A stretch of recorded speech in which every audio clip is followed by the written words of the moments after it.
नमस्कार बंधुरा आपनारा देखছেন পিআর ভিলেজ किचेन। आज के आबार एक रेसिपि निये आपनादेर सामने चले आसलाम। आज के रेसिपि जलपैर चाटनी।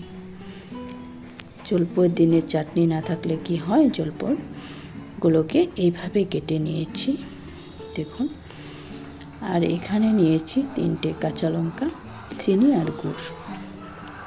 एबार एकटा कड़ाई निये निलाम। कड़ाईटा गरम हয়ে আসলে দিয়ে দিব তেল। সকল বন্ধুদেরকে ভিডিওটা স্কিপ না করে পুরো ভিডিও দেখার অনুরোধ জানাচ্ছি। এবার এর মধ্যে দিব আমি 1 চা চামচ কালো সরষে। কালো সরষেটা অতি অবশ্যই দিবেন। চাটনিতে কালো সরষে দিলে চাটনির স্বাদটা কিন্তু দারুণ লাগে। এবার দিলাম 3টে কাঁচা লঙ্কা। কাঁচা লঙ্কাটা কিছু সময় ভেজে নেওয়ার পর অ্যাড করে দিলাম জলপাইগুলো। জলপাইগুলোকে লাড়াচাড়া দিয়ে এর মধ্যে দিয়ে দিব পরিমাণ মতো লবণ আর দিব হলুদ গুঁড়ো।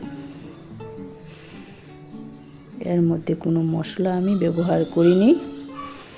লবণ আর হলুদটা দিয়ে ভালো করে ভেজে নিব জলপাইগুলোকে। দেখুন লাড়াচাড়া করে কিছু সময় ভেজে নিয়েছি জলপাইগুলোকে। এবার আমি এর মধ্যে অ্যাড করে দিব পরিমাণ মতো জল। জলটা দিয়ে মিশিয়ে দিলাম আর ঢাকা দিয়ে বেশ কিছু সময় জলপাইগুলোকে সিদ্ধ হতে দিব। ঢাকা দিয়ে দিলাম। এবার ঢাকাটা তুলে নিচ্ছি। দেখুন বেশ ভালোভাবে কিন্তু জলপাইগুলো সিদ্ধ হয়ে গিয়েছে।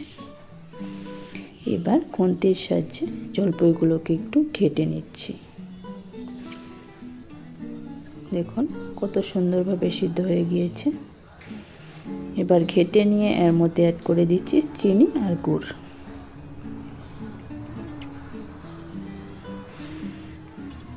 টক ঝাল মিষ্টির স্বাদে এই জলপাইয়ের চাটনি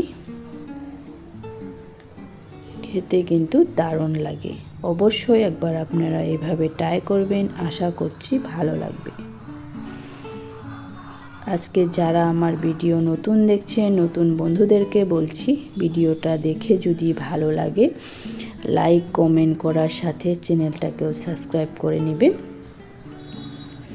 এবার চিনি গুড়টা ভালোভাবে গলে গিয়েছে।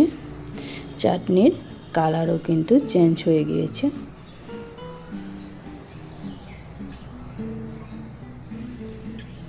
এবার জলপাইয়ের চাটনি আমার প্রায় রেডি।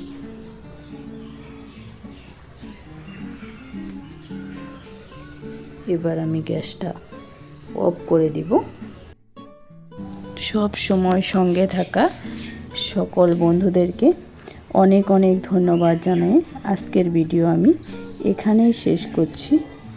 আবার দেখা হবে পরবর্তী অন্য কোনো ভিডিওর সঙ্গে।